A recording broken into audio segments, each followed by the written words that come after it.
Asalaamu calaykum asxaabteyda sawdintiin waa salaamantihiin meel kastoo adduunka ka joogtiin waa walaalkiina arrimaheena iyo channelkaad naga daawaneysaan waa Yaash channel official.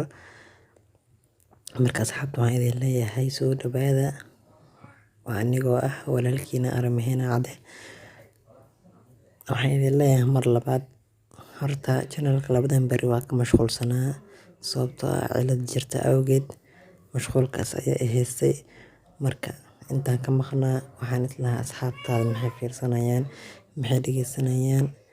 Intaas oo ayaan ka fikirayay sababtoo ah waa idin jeclahay dhammaantiina.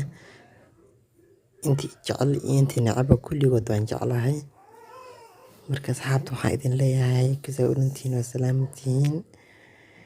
Horta channelka marka intaan ka maqnaa waxaa islahaa asxaabtaada meel badan ayay ku sii gaarsiin doonaan, subscribe-ka kor ayuu u sii soconaa.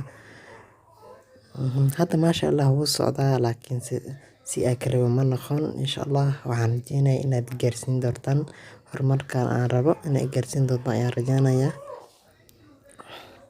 Marka waxaan idinku soo kordhinaynaa video-yaal cusub oo ka mid ah sida reaction-ka oo kale, heesoyin reaction laga soo bixin doono insha Allah, iyo muuqaalo TikTok ah oo xol ah ayaad arkaysaan.